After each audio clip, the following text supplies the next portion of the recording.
When I bought the old mountain lodge 2 years ago, I didn't know I'd also inherit a front row seat to the most absurd neighborhood politics in history. My lodge sits on a scenic ridge, just beyond a small gated community. The HOA there, Pinecrest Meadows, claims shared access to the private road leading up the hill. I didn't mind as long as everyone played nice. Then came Karen, the HOA president, who somehow treats bylaws like religious scripture, and her clipboard like divine authority. It started innocently enough. She left a note on my truck. Vehicles with mud on tires are a violation of neighborhood cleanliness standards. Mind you, it's a mountain road. Everything has mud on it. I laughed it off, waved politely next time I saw her, and went about my life. But she didn't stop. Next came complaints about my mailbox being unapproved rustic wood, followed by a letter accusing me of encouraging wildlife by planting native flowers. I thought she was joking. She wasn't. Things got worse when she noticed weekend guests visiting my lodge. Suddenly, she declared that short-term stays required HOA approval, even though I wasn't technically part of her HOA. That's when I began digging. And oh boy, what I found buried in those land records was the first sign that this Karen crusade was about to backfire spectacularly. A week later, I received an official-looking envelope from the Pinecrest HOA stamped urgent.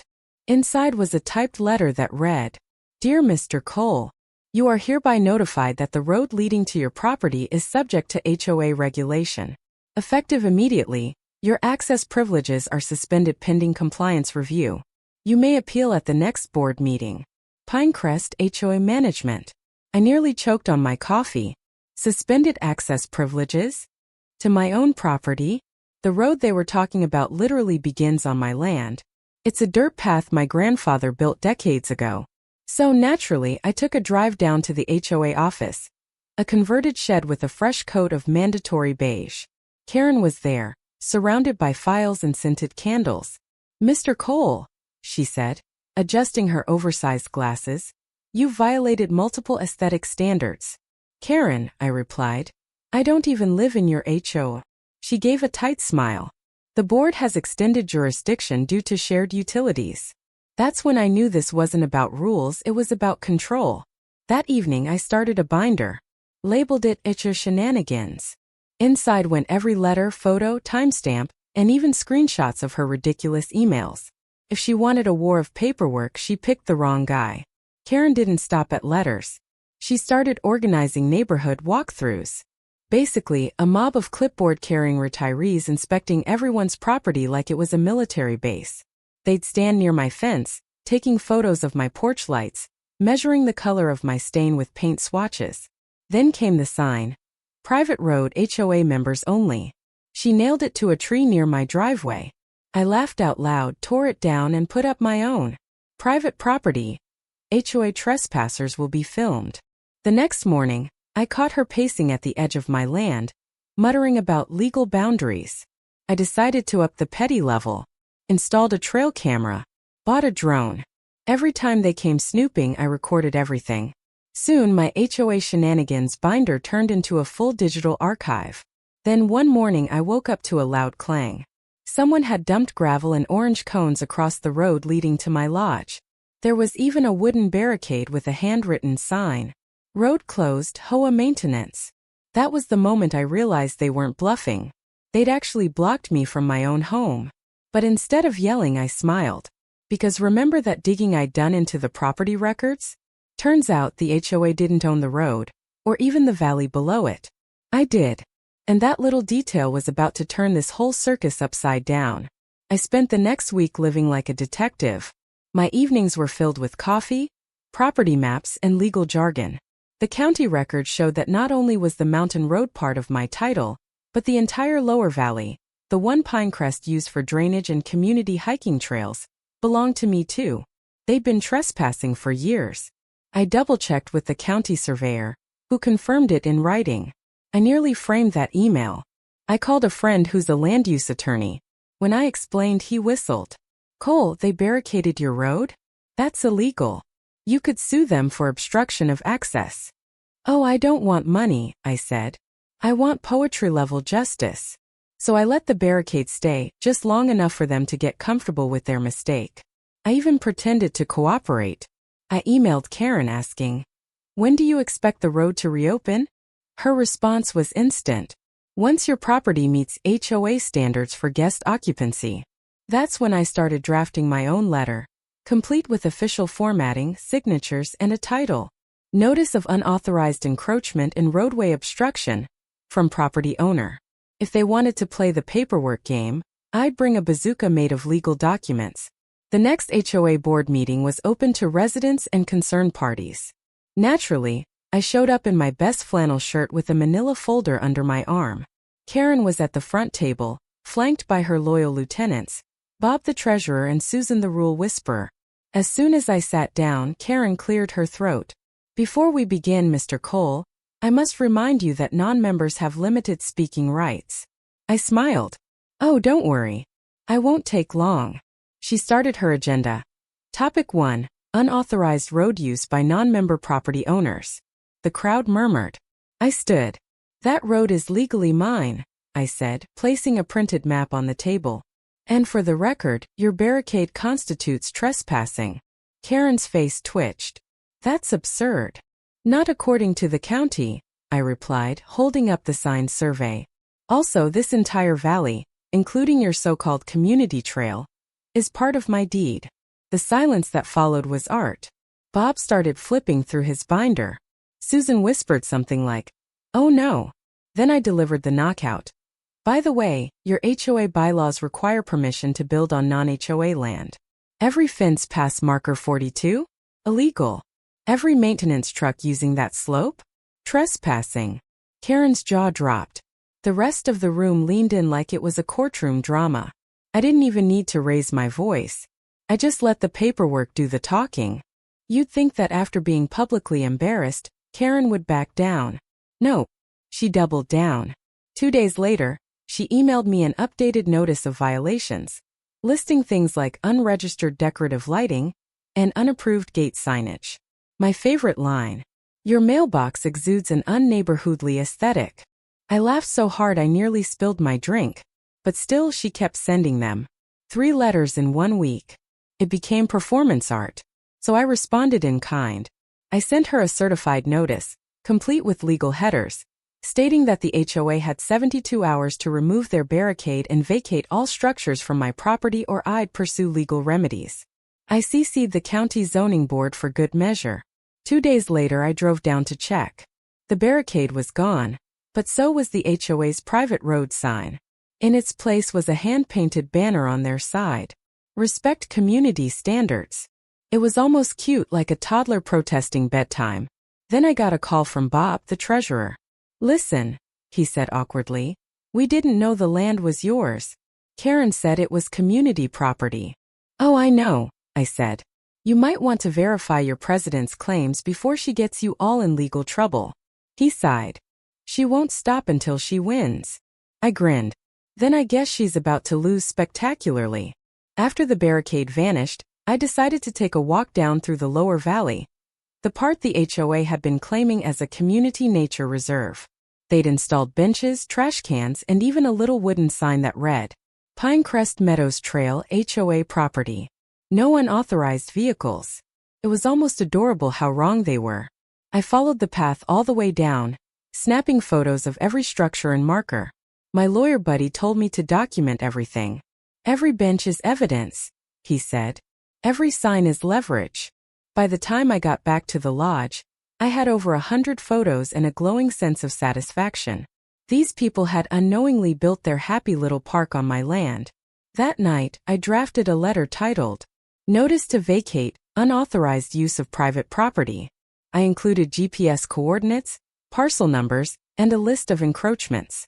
It looked so official I almost wanted to frame it. When I delivered it to the HOA office, Karen's expression was priceless, somewhere between confusion and a nervous breakdown. "You can't evict a community trail," she barked. "Watch me," I said, sliding the letter across her desk. "You have 30 days. She tried to laugh it off, but the color drained from her face. The other board members looked like they'd just realized their queen's crown was plastic. The war had officially entered phase 2. It didn't take long for word to spread. Within a week, half the neighborhood was whispering about the valley eviction. Some folks were furious at Karen. Others thought I was the villain. A neighbor named Paul knocked on my door one evening, nervously holding a casserole. "Hey man," he said. "Just wanted to say, I think what you're doing is fair. Karen's been overstepping for years." Apparently, she'd fined him once for having non-regulation curtains. Another woman said she got a warning for having too festive Halloween lights. The stories poured in, each more absurd than the last. It turned out the HOA wasn't a community, it was a monarchy. And Karen was the self-crowned queen. So, I started collecting testimonials. If we ever need to vote her out, I told them, we'll need proof. That's when I realized something funny. The HOA board had been ignoring its own term limits. Karen had been president for 7 consecutive years, even though the bylaws capped it at 3. I confirmed it with the public records. She'd literally falsified her re-election paperwork. That night I wrote my favorite email yet. To the members of Pinecrest HOA, please be advised that the sitting president has exceeded her lawful term and is hereby ineligible to enforce policy. Attached are supporting documents. It was like lighting a match in a room full of fireworks. By morning, half the neighborhood had printed my email and stuck it to their mailboxes. A special session was called 3 days later. The HOA board sent out flyers claiming they needed to restore community order. Translation: Karen was panicking. The meeting was in the Pinecrest clubhouse, packed to the brim with angry homeowners. I stood in the back sipping coffee, while Karen stood at the podium like a cornered dictator. "Certain individuals," she said, glaring in my direction, "have spread misinformation about board operations." Bob, the treasurer, cleared his throat. "Actually, Karen, the records do show, inconsistencies." The crowd murmured. Someone shouted, "You fined me for a bird feeder, Karen." Another yelled, "My kid got detention for sidewalk chalk." Karen tried to regain control. "Let's keep this civil." That's when I stepped forward. "Civil's easy when rules are fair," I said. "But when a president lies on election forms and blocks roads she doesn't own, civil goes out the window." I handed copies of my evidence to the board: property maps, county emails, and Karen's falsified re-election documents. The silence that followed was chef's kiss. Then Bob looked at her and said the words I'd been waiting for. "Madam President, I move for an immediate vote of removal." The crowd erupted. People cheered. Karen looked like she might combust. The vote was unanimous. For the first time in 7 years, Pinecrest Meadows had no Karen in charge. But I wasn't done yet. Justice still needed a proper encore. With Karen dethroned, the new interim board, led by Bob, wanted to make peace. They called me in for a meeting at the clubhouse. This time the tone was polite, almost apologetic.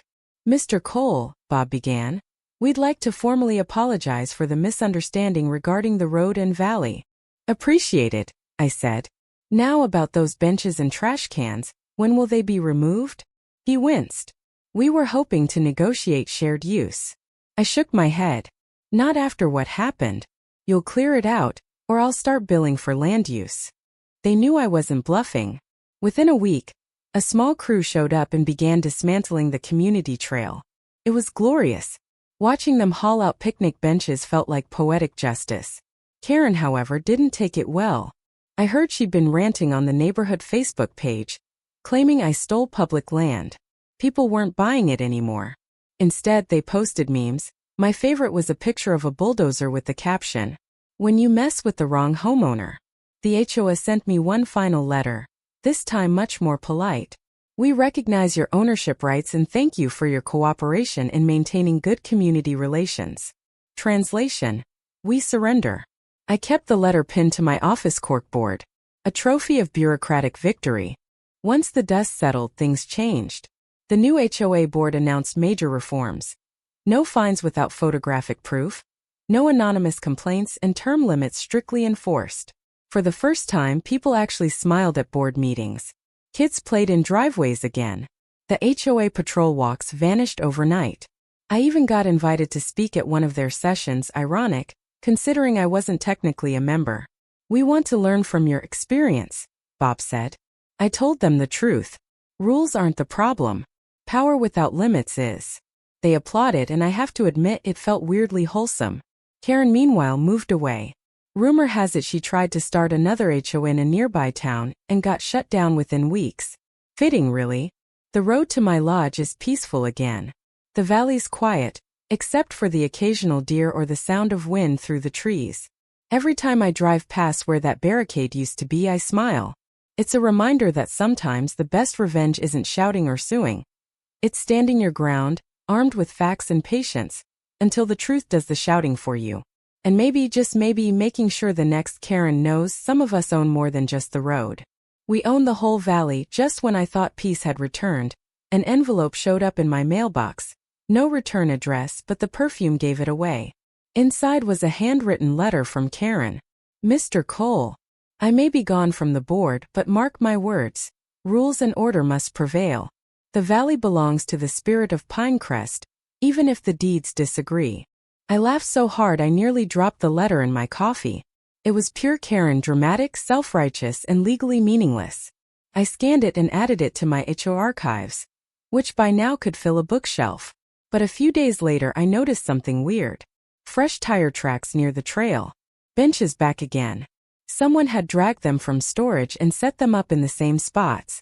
I checked my cameras and sure enough, there was Karen sneaking in after sunset with a flashlight and two of her old cronies, reclaiming her trail like it was a holy site. So, I sent her one final notice, short and to the point. Trespass again and I'll call the sheriff. She didn't respond. Instead, she posted a long rant online about tyranny in the mountains and landholders destroying community spirit. It backfired beautifully. The comments section roasted her so hard that she deleted her entire account. I thought that was the end, but Karen had one last card to play, and it involved the county zoning office. 2 weeks later, I received a letter from the county zoning department, claiming there'd been a complaint regarding unauthorized commercial use of my property. Classic Karen. She'd filed a formal accusation trying to get my lodge shut down. So, I invited the county inspector up for coffee. When he arrived, I handed him my binder, the full history of the HOA war, property deeds, maps and all. I even offered him pie. He flipped through the pages, chuckling. She really said you were running a hotel? Apparently, my cousin staying the weekend counts as commercial use, I said dryly. He laughed, stamped my papers and said, everything's clean. I'll close the complaint. Then he added, off the record? This is one of the wildest cases I've ever seen. By the next week, the county sent Karen a warning letter for filing false claims. I wish I could have seen her face when she got it. After that, the HOA members, those who once feared her, began messaging me privately, asking for help rewriting their bylaws. You've got a better head for this stuff, Bob said. So I helped draft a new clause. No HOA jurisdiction shall extend beyond legally owned community property. We called it the Cole Amendment. Passed unanimously. Karen's name had officially become shorthand for, don't push your luck. Life returned to normal finally. The mountain air felt cleaner, probably because there weren't any HOA drones flying overhead anymore. I spent my mornings fixing up the lodge, repainted the porch, replaced the old mailbox, the same unapproved rustic wood style just to make a point, and built a fire pit overlooking the valley. Neighbors who used to glare now waved when they drove by. Some even stopped to chat. Turns out, without Karen's influence, they were actually decent people. One afternoon Bob dropped by. We're holding the first community picnic next weekend, he said. We'd like to host it here, on your land with your permission. That stopped me. The irony wasn't lost on either of us. I smiled. As long as nobody brings a clipboard. He laughed. Deal. That weekend, the entire neighborhood showed up. Kids ran through the fields, families grilled burgers, and for the first time, Pinecrest felt like an actual community, not a dictatorship. Karen didn't show, of course, but her old private road sign did. It had been turned into a barbecue stand by someone with a great sense of humor. Looking out over the valley, I realized something. Sometimes justice isn't loud or vengeful. Sometimes it's just the sound of laughter echoing where fences used to stand. Months passed. The story of the Barricaded Lodge became local legend. People joked about it in coffee shops. The county clerk even asked to use my case as a training example for property disputes. Meanwhile, the valley transformed. I built a small wooden pavilion down by the stream, open for anyone to visit. No fees, no permits, just trust. It became a favorite spot for families, hikers, and even a few former HOA board members who wanted to escape the madness they'd once helped create. Every now and then someone would ask, "Do you ever miss the drama?" I'd grin. Not even slightly. Then one morning I got a handwritten note tucked under my door. It read, "You were right. I went too far. I just wanted order. K. No apology but close enough." I smiled, folded it neatly, and slipped it into the back of my binder. Closure achieved. Later that evening I hosted a bonfire. We burned the last remnants of the old barricade, the orange cones, the HOA maintenance sign, and one very dented clipboard. The smoke rose high into the mountain air, and for the first time in years, I felt completely at peace. The valley wasn't just land anymore. It was freedom, hard-won and well-earned. It's funny how small things start big wars. A garden gnome, a muddy truck, a mailbox. And yet, behind all that, it's never about rules, it's about control. Karen's gone now. The HOA still exists, but it's mellowed into something sane. I still get the occasional notice about road maintenance or snow removal, but it's polite, reasonable, even friendly. Sometimes I walk down that same dirt path where the barricade once stood. The air feels lighter now, the silence cleaner. I keep that old binder, HOA Shenanigans, on a shelf in my office. Not out of bitterness, but as a reminder. A story of standing firm when the system goes crazy. Every once in a while, someone new moves into the area and hears whispers about the guy who owned the valley. They'll stop by, ask if it's true. I always grin and say, "Yep." And I've still got the paperwork to prove it. They usually laugh, but there's always that hint of awe, like they're meeting a local myth. And maybe in a small way that's what I became. Not a rebel, not a hero, just a man who refused to be pushed off his own road. Because when someone tries to barricade your way, sometimes you just need to remind them, you own the valley below.